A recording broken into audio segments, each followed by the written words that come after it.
Have you ever faced a challenge that makes you question how well you know the game you're playing? When you play a game for so long and are so confident, then it just throws something at you which makes you feel like you've barely hit the tip of the iceberg? Well, strap in, because that's exactly the kind of boss we're talking about in this episode of What Makes a Boss Fight with Yunalesca from Final Fantasy X.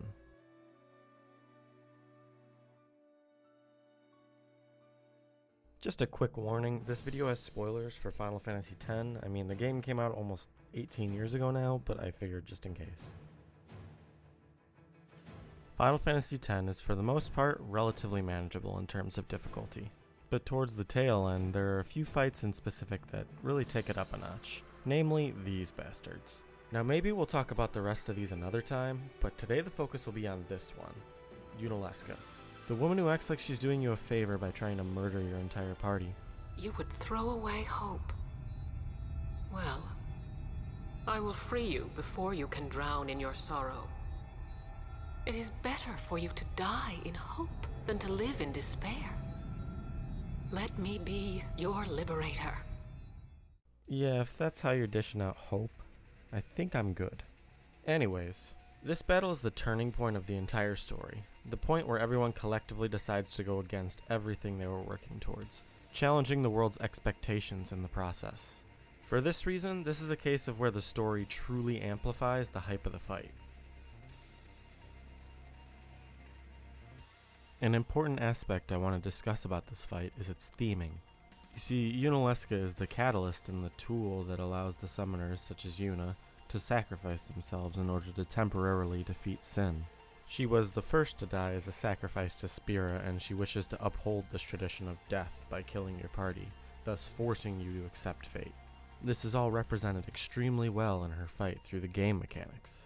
For example, one of the main obstacles in this fight is her inflicting zombie status on the party, making healing instead hurt you. She then pressures you with healing spells such as Curaga for burst damage and regen to slowly chip away at you. This forces you to remedy the situation in one way or another, but if you try to get rid of Zombie to heal, it leaves you vulnerable to her casting Megadeath and insta-killing everyone in one fell swoop. See, she isn't just trying to kill you, she's putting you into situations where you pretty much end up killing yourself off accidentally. Which, trust me, I've played this game a lot and I somehow managed to still do this. Another way that she goes about doing this is using her Mind Blast attack when she's in her third form, which has a chance to confuse your entire party, usually resulting in another full wipe, in which you literally watch your characters kill themselves and each other. The whole fight makes you play around this constant oppression that she keeps throwing at you. Which brings us back to the theme of death and sacrifice, both of which are not only shown from a story perspective, but also pushed directly onto the player through gameplay. Death being shown in the form of Megadeath always being a constant threat, and sacrifice in the form of your party potentially destroying itself with confusion and mismanaging the zombie ailment. So this fight didn't just catch my eye for the mechanics, but because of how intertwined the story and the gameplay of it were tuned together. I've heard many fans express their frustration with this fight, but I really appreciate how it never really lets you feel safe. There's always something that can trip you up and throw a wrench in your plans. Also, you can't really just go into this fight swinging blindly, otherwise you'll hinder yourself immensely. This makes learning the fight all the more important, which in my opinion is the defining trait of a well-designed boss fight.